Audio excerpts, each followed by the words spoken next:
Government services are no longer the privilege of the wealthy, powerful, or the well-connected, or those who can afford to travel to county headquarters or even the capital city. Kenyans can now obtain government services from the comfort of their homes or from their shambas or kiosks on the road and everywhere else from the comfort of their phones.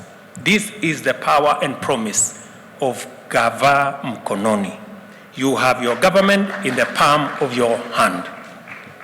Secondly, as I committed to the people of Kenya, smartphones are way beyond 9,000, 10,000, 15,000 going in that direction.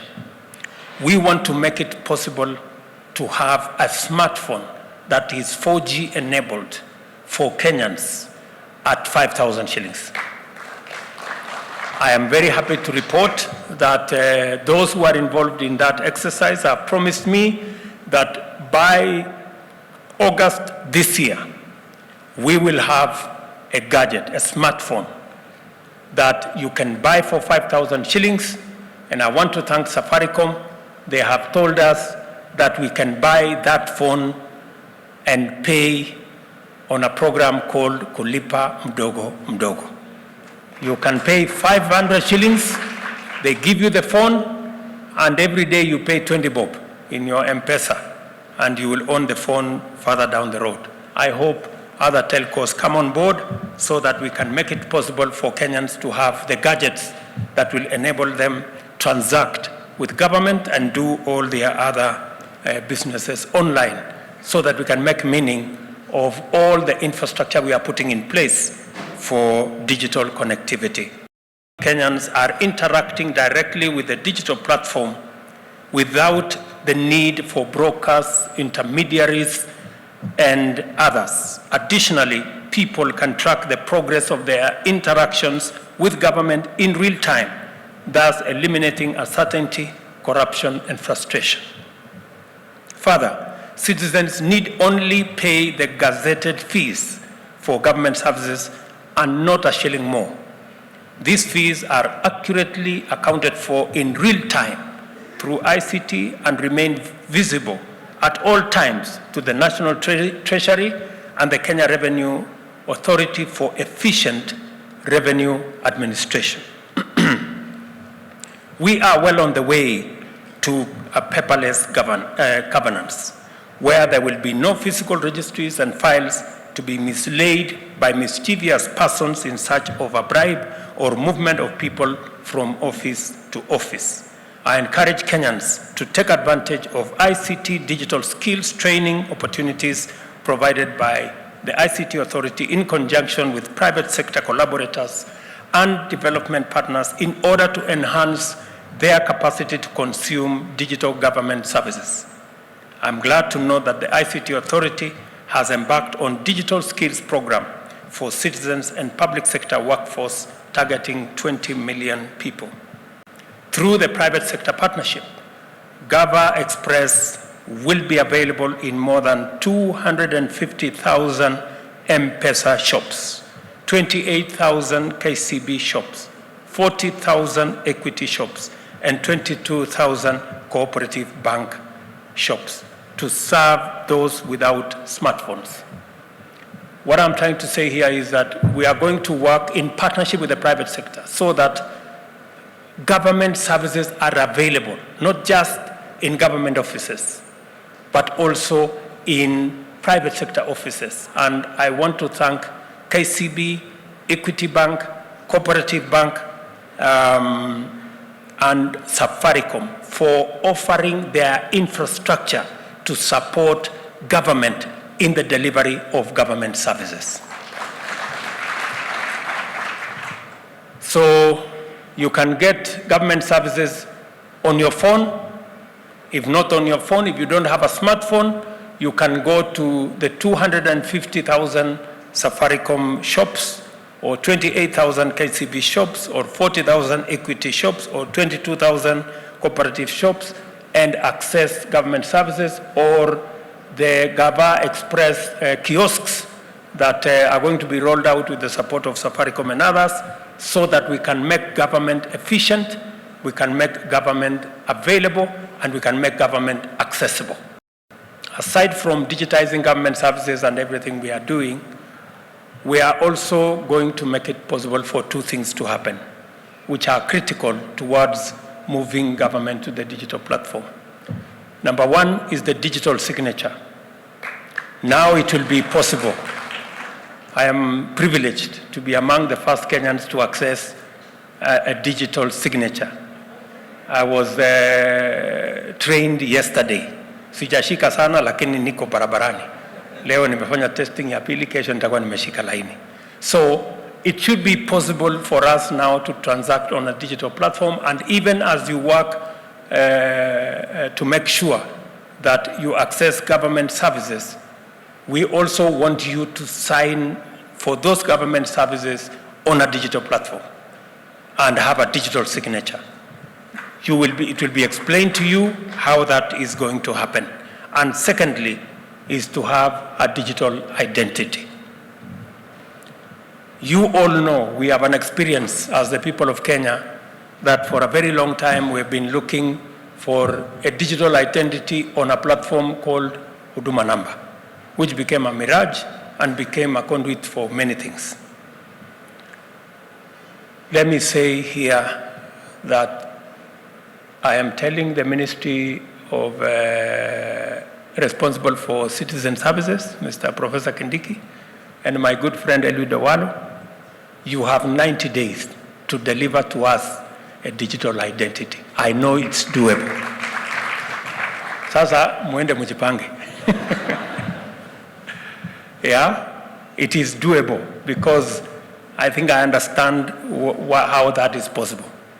And we will not spend the 15 billion that was spent on Huduma Number.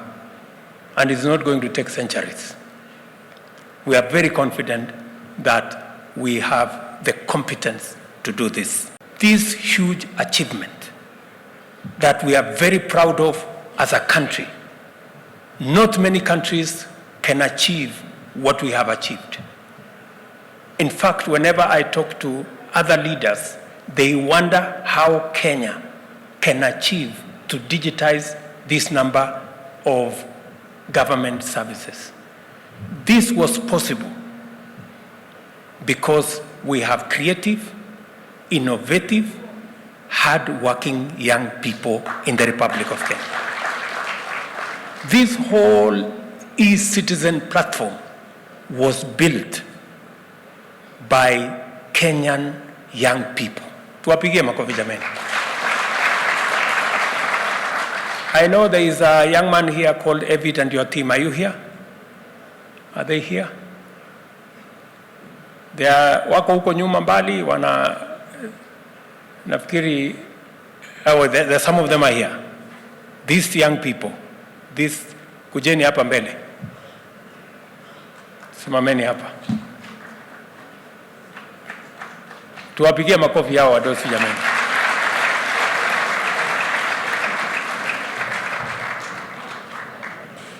These good people are the brains. They are Kenyans. Just the same way we developed M-Pesa, which today is globally acclaimed. Again, today we can announce that we have developed e-Citizen, a government product developed by the young people of the Republic of Kenya. Congratulations, gentlemen. I am so proud of you guys. Asanteni sana. You can take your seats. So these young people have made this possible, and it speaks to Kenyan talent, Kenyan creativity, Kenyan knowledge, and that is what our country is made of. I know there is a proposal by the Salaries and Remuneration Commission. They have made a recommendation to us that they want to increase salaries of civil servants by an average of between 7%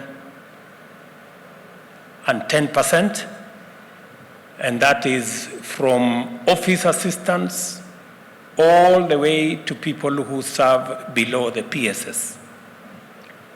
And because of the economic times we live in, we have approved that salaries of other civil servants can be adjusted beginning tomorrow. So our teachers, our policemen, our people serving in the military space, people working in government offices, we have agreed that because of where we are today, your salaries will be adjusted by between 7 and 10% from tomorrow. The state officers, myself, my deputy, ministers, PSS, na wale wadosi wengine wabunge, na wale wengine, sisi mambo yetu tungoje. Tafadhali. Hiyo mshahara itakwama hapo. Mimi nimeona watu wanasema mshahara ya kuna watu fulani, hapana. Hiyo mshahara ingoje hapo. Until I have instructed the SRC to give us international best practice, because we need to reduce the gap between all of us who work for the people of Kenya. We need to make sure that the gap between the person paid the least and the person paid the most is not too big, because we are all workers. It is not possible that the people at the top earn 100 times more than the people at the bottom. It's not right. Because we live in the same country, we buy the same food, we go to the same shop, we go to, I have told SRC there is an internationally accepted, it's called compression formula. Until they come back to me to tell me we meet that threshold, hii salaries yetu itangojea. There are parastatals, there are universities where the vice chancellors and the MDs earn more than even the president. I want to know what those people, what they do. No, I mean honestly. It is not possible that we have huko watu wanajiongezea mshahara kiholela. And because I've tried to interrogate some of the places where I am told somebody is earning 2 million. And I've tried how did they end up earning 2 million? The vice chancellor was a friend of the chairman of the council. Or they were sijui, I don't know what. Hapana. Public money is public money. And SRC must assess. Everybody must be paid in accordance with the work they do. No more, no less. Sini namna hiyo jameni? Yes. Because this is public money we are spending. So I have told SRC to do 2 things. Number 1, to tell us the ratio between the lowest paid and the salary I earn as president. Before my salary is, before they talk about increasing salary ya sisi wadosi hapa, we want to know how much money are the people below us and working for the same people of Kenya are earning. That's number 1. Number 2, we must rationalize. There is no way people can be increasing salaries ostensibly because at their sijui parastatal has a lot of money. So that a lot of money is used kuongeza mishahara ya watu kiholela. That one is not happening. Because those parastatals are government agencies. And the money they have is public resources. They must be subject to SRC, and we must make sure that we all pay the same.